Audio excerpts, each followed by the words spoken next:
उपस्थित साथियों नमस्कार, very good evening to all of you. और जाहिर है यूपीएसआई को लेकर कई अलग-अलग बातें चल रही हैं, तो एक बात मैं बार-बार हर रोज़ कहता हूँ आपसे, जब भी यूपीएसआई की क्लास होती है, तो यूपीएसआई की जो वैकेंसी को लेकर बात चल रही है, एक संभावित है। चूँकि ये संभावित ज़्यादा ही प्रबल है, इसीलिए आप इसे ऐसा ना मानें कि आएगा कि नहीं आएगा, लोग इसलिए बोल देते हैं कि चलो विद्यार्थी का मन तैयारी में लग जाए, नहीं। सवाल ये है कि 2025 में भी यही बात हो रही थी, लेकिन आपको पता चला 12 अगस्त 2025 को नोटिफिकेशन जारी हुआ यूपीएसआई का 4543 भर्ती, जो कि भर्ती संदिग्ध है अभी भी।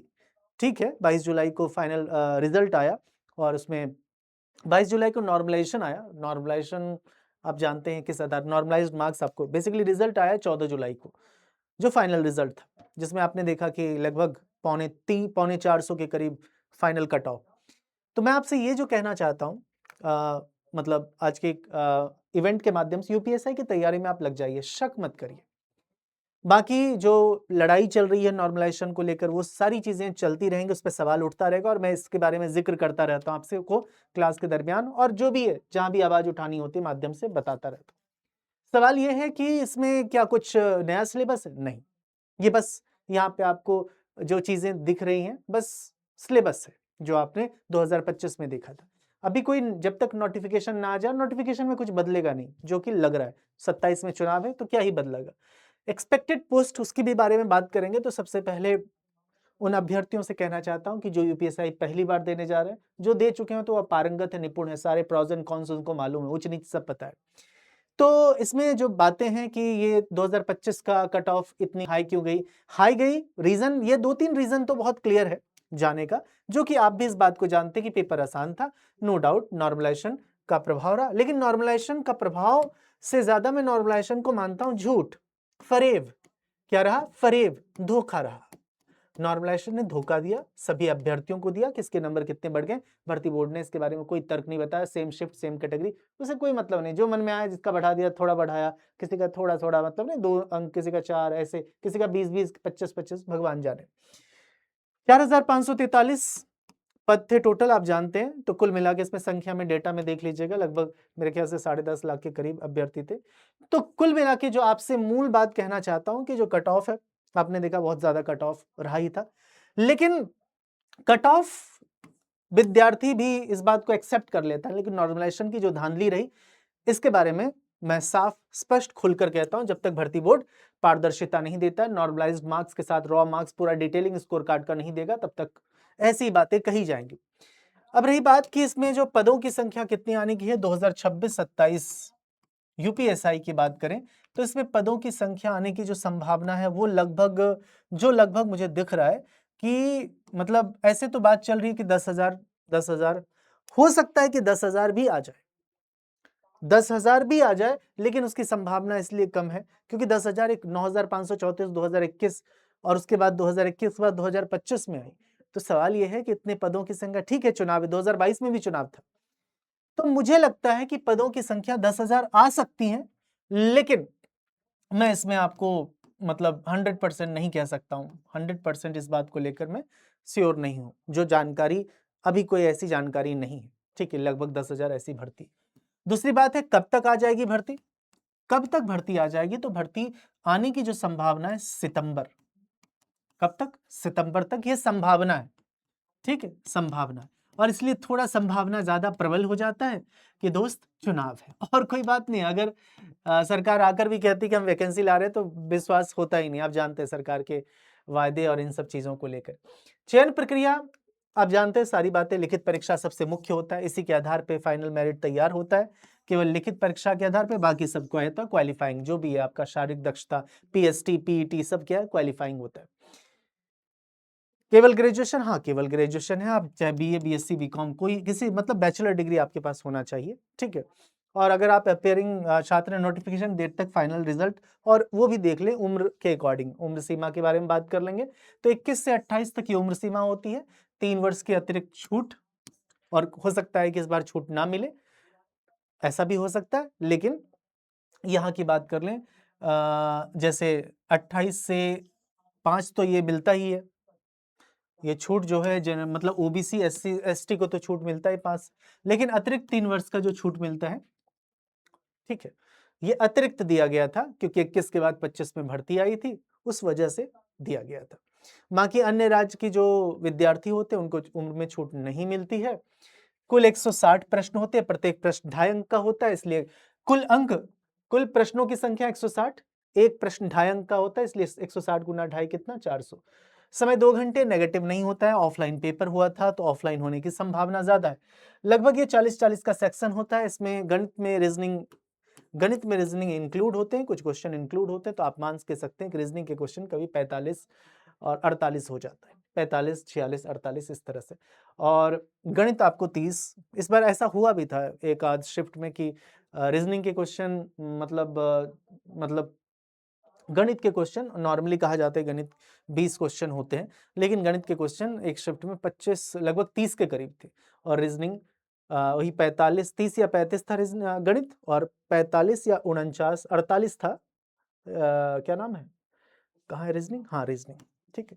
तो कुल मिला के रीजनिंग और मैथ्स को और टोटल करके देखें आप, तो मेन बात यह है कि आपको प्रत्येक जितने भी सेक्शन है सब में आपको 35% लाना पड़ता है, मतलब 14 प्रश्न आपको सही करना ही पड़ेगा, 14 प्रश्न सही करना ही पड़ेगा, इस बात का आपको ध्यान रखना है, ठीक है। तो आगे जैसे चलेंगे आप, ये सब हाइट वगैरह की बात है, और ये महिलाओं के लिए 40 केजी, सभी महिलाओं के लिए अनिवार्य है, महिलाओं के लिए सीने की कोई माप नहीं होती है। ये normally PT physical efficiency test की बात है। पुरुष के लिए दौड़ आप देख सकते हैं 28 मिनट में 4.8, 4800 मीटर, 2400 मीटर 16 मिनट में, ठीक है। ये सारी चीजें आपको चाहिए होगा जब आप तैयारी एग्जाम देने जाएंगे, तो मेरा आपसे कहना यह है कि अपनी तैयारी को मजबूती से करिए, प्रॉपर मजबूती के साथ अपनी तैयारी को करें, और आप ये मत सोचे, दिमाग में ये मत लाए कि आएगा कि नहीं आएगा, वैकेंसी कब आएगी कि नहीं आएगी, इस तरह की बातें नहीं। और तैयारी को एप्लीकेशन की क्लास में प्रॉपर डिटेलिंग करें। अगर मैं सिलेबस की आपसे बात करूं तो सिलेबस में आपसे देखो 2-3 बातें क्लियर कर देता हूँ। कहाँ है सिलेबस, यहाँ है, ये आपका हिंदी है, ये हिंदी का सिलेबस है जो ऑफिशियल सिलेबस है, ये हिंदी का सब कुछ लिखा हुआ हिंदी और अन्य भारतीय भाषा, हिंदी व्याकरण का मौलिक ज्ञान, हिंदी वर्णमाला। तो ये एक हम मान सकते हैं कि ये एक ओरिजिन है, यहाँ से आप कह सकते हैं कि एक बेस हम निकाल सकते हैं। बाकी हिंदी के अंदर बहुत सारी बातें और भी पढ़ते हैं, ये तो आपको एक सैंपल सिलेबस है, सिलेबस का नमूना है। जैसे उदाहरण के तौर पे हम आगे बढ़ेंगे तो आपको दिखाता हूँ। दूसरा, ये मूल विधि, संविधान, सामान्य ज्ञान की बातें लिखी है, तो एक तरह से क्या है, एक नमूना है, इसमें कई चीजें होती है जो इसके अंदर होती है। जैसे आपको और रीजनिंग के पॉइंट ऑफ व्यू से समझा दूं, जैसे ये संख्यात्मक मानसिक योग्यता, इसमें तीसरा सेक्शन, इसमें इसे मैथ्स का सेक्शन कहते हैं, लेकिन इसमें मानसिक योग्यता भी, अगर आप गौर से देखेंगे तो इसमें लिखा है मानसिक योग्यता, मानसिक योग्यता परीक्षा, मतलब मेंटल एबिलिटी टेस्ट कहते हैं उसको।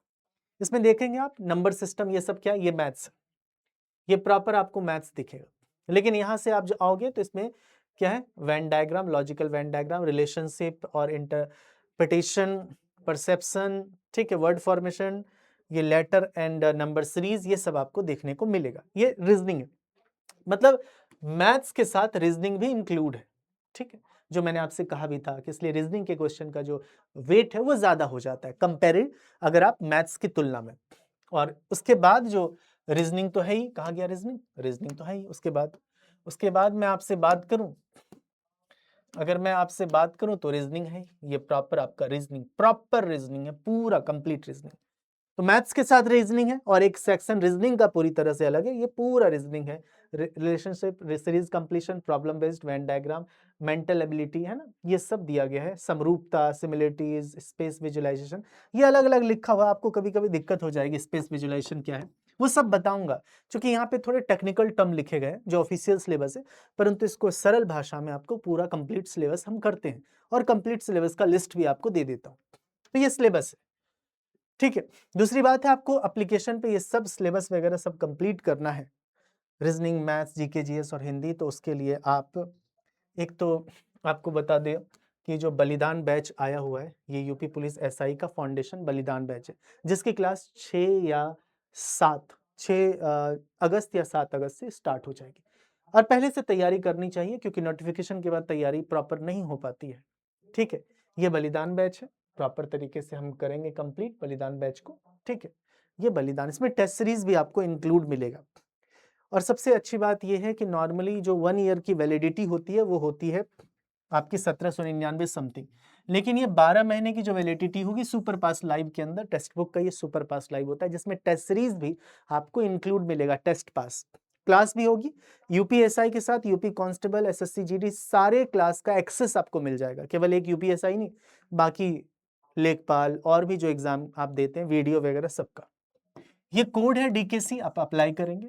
नॉर्मल अगर आप आज कितनी तारीख है, 30 जुलाई है ना, 31 जुलाई के बाद 1 अगस्त से यही जो है, यही मैं आपको बताऊंगा, और स्टूडेंट लेते हैं 1799 में। तो मैं कहता हूं कि अगर ये 2 महीने में, 1.5 महीने में कभी ये इस तरह का कुछ आता है जिसको हम ऑफर बोल सकते हैं, तो उसे ले लेना चाहिए। अगर जिन्होंने नहीं लिया है तो प्लीज इसमें थोड़ा सा ध्यान रखिएगा अगर लेना है तो, क्योंकि इसमें एक बात, टेक्स्ट बुक का जो टेस्ट सीरीज है इसी के अंदर इंक्लूड मिलेगा, ठीक है, क्लास भी होगी और टेस्ट पास भी इसी के अंदर इंक्लूड होगा। तो ये कोड अप्लाई करें, नीचे आपको लिंक जो डिस्क्रिप्शन के नीचे दिया रहेगा उसे प्रोसीड करें और अपनी तैयारी को मजबूत करें एप्लीकेशन पे। बाकी यूट्यूब पे 9 बजे जो क्लास होती है रोज, अभी स्टार्ट जस्ट हुई है क्लास, मंडे से 9 बजे रात में रीजनिंग की, 10 बजे हिंदी, 11 बजे जीके जीएस, ये जो आपका टाइम टेबल है। थैंक यू सो मच, शुक्रिया, धन्यवाद।